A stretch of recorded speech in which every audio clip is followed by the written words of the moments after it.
Tiết Thanh Minh nhớ làm 3 việc này để gia tiên phù hộ, mộ phần yên ổn, gia đình làm ăn phát đạt. Tiết Thanh Minh, khi mùa xuân đang bước vào những ngày rực rỡ nhất, là dịp để mỗi người trong chúng ta hướng về cội nguồn, tưởng nhớ tới ông bà tổ tiên. Đúng như lịch trình của 24 tiết khí trong năm, Tiết Thanh Minh nằm vào khoảng giữa tháng 4 dương lịch hàng năm, khởi đầu từ ngày 4 đến ngày 5 và kéo dài đến ngày 20 hoặc 21. Những năm trở lại đây, như Tiết Thanh Minh 2024, cứ ngày mùng 4 tháng 4, ai cũng nhắc nhở đến nhau về thời khắc này. Bạn có bao giờ tản bộ trên con đường mòn vắng, nắng vàng dịu dàng thấp thoáng qua những tán lá và ngẫm nghĩ về những nghi lễ truyền thống này không? Đây không chỉ là đạo lý uống nước nhớ nguồn của dân tộc ta, mà còn là cơ hội để lòng người trở lên thanh tịnh, gần gũi hơn với thiên nhiên, với cuộc sống.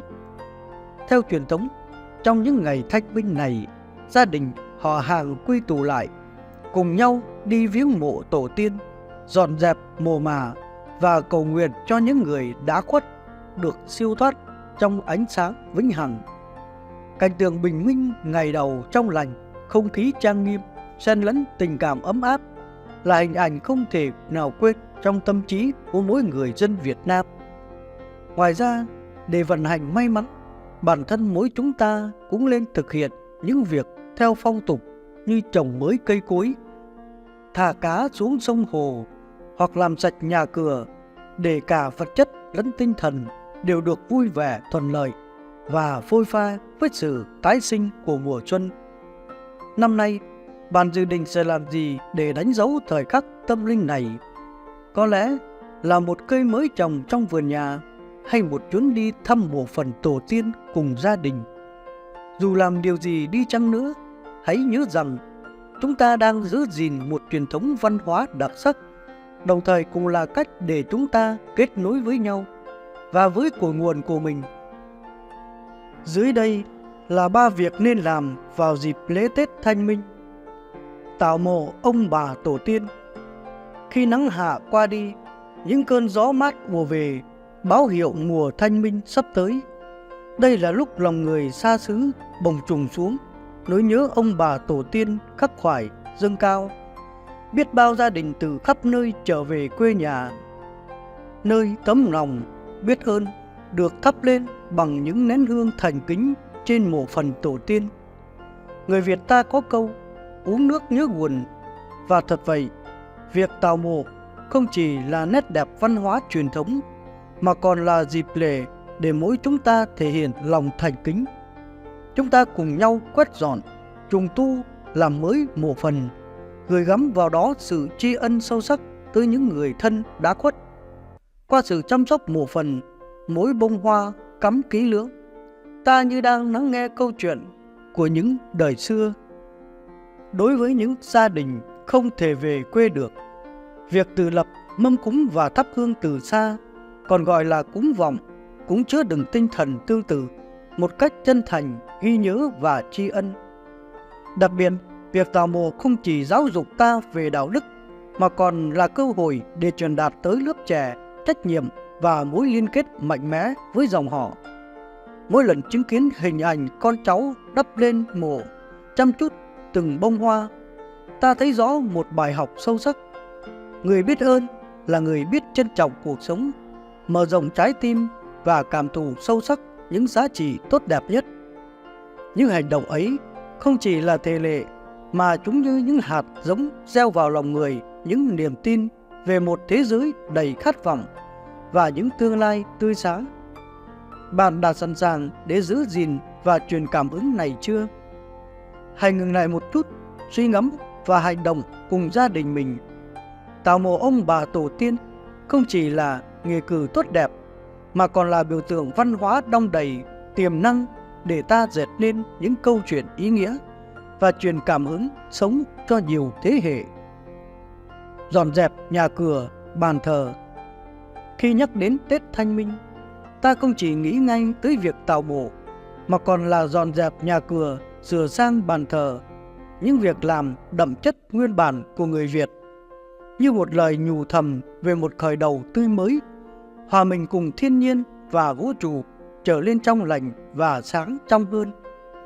Bởi lẽ, sự quang đãng sạch sẽ không chỉ giúp không gian sống của chúng ta trở nên ấm cúng, mà còn tạo nên nguồn năng lượng tích cực, dương khí chảy đều khắp nơi, giúp mọi người trong gia đình cảm thấy tinh thần phơi phới, sức khỏe dồi dào. Hãy tưởng tượng nhà bạn, sau một ngày cùng nhau quét dọn, bỏ hết bụi bặm, căng thẳng ra ngoài cửa, chứng kiến từng vật dụng, từng góc nhỏ được sắp xếp ngăn nắp. Bàn thờ tổ tiên cũng vậy, mỗi bông hoa được cắm chỉn chu, mỗi ngọn nến thắp lên là một lời tôn kính, nhãn quả sáng bóng, hương trầm dịu dàng lan tỏa. Tất cả để tưởng nhớ và biểu đạt lòng biết ơn sâu sắc tới những người đã là nền tảng của gia đình. Bạn đã bao giờ cảm nhận được giá trị tinh thần mà việc dọn dẹp nhà cửa, bàn thờ mang lại?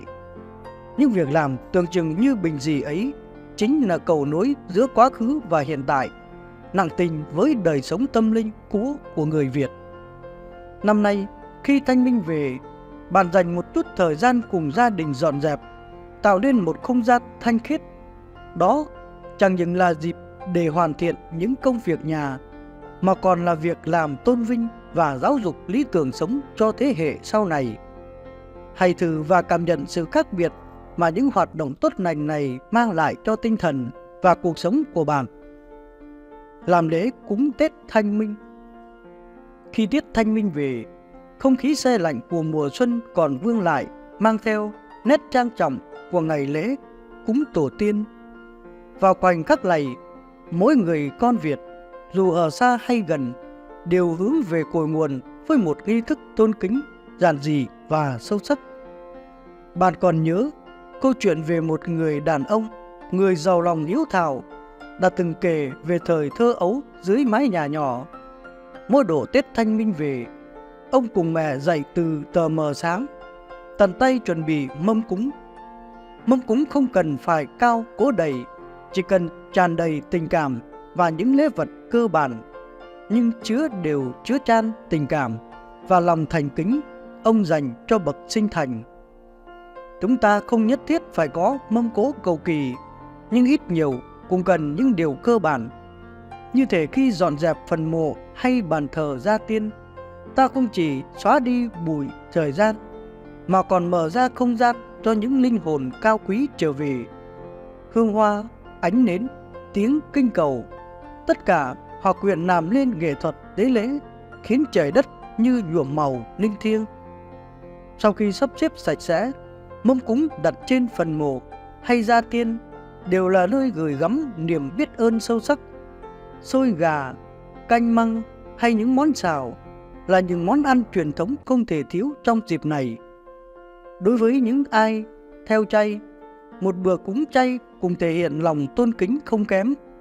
Và giả dù công việc bận rộn không cho phép bạn chuẩn bị cỗ, đừng ngần ngại khi chỉ thắp vài ngọn hương, đặt trên bàn những lẵng hoa tươi thắm, trái cây, bánh, kẹo, để bày tỏ lòng tôn thờ và tri ân.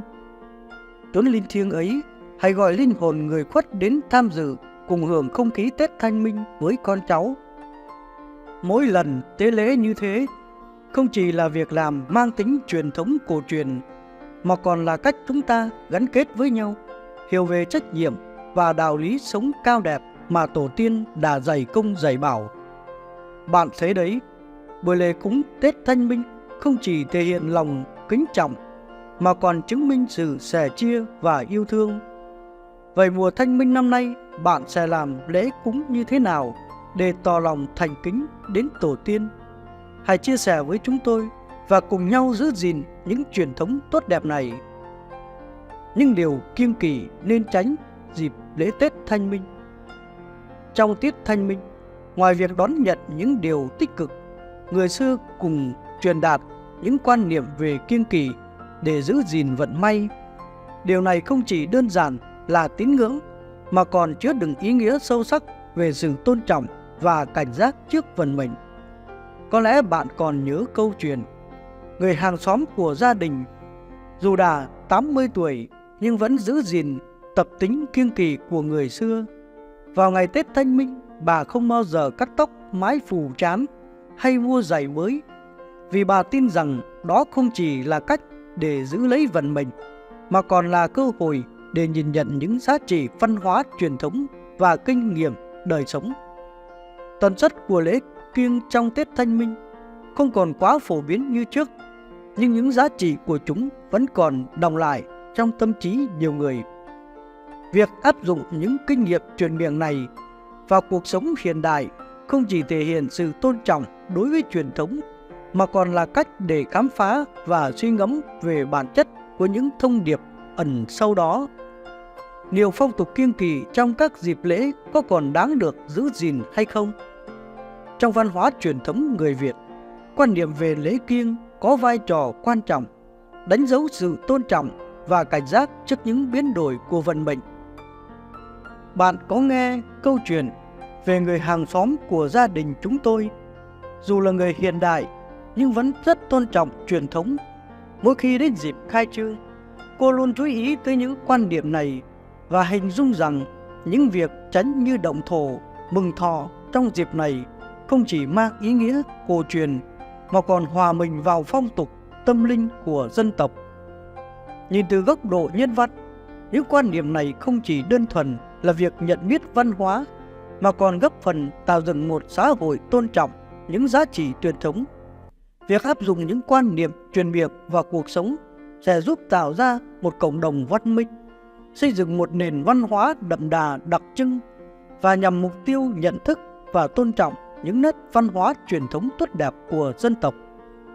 Bạn cảm nhận thế nào nếu rằng việc kết hợp giữa việc hiện đại và giữ gìn những giá trị truyền thống có thể tạo ra một xã hội giữ gìn văn hóa tốt đẹp hay không?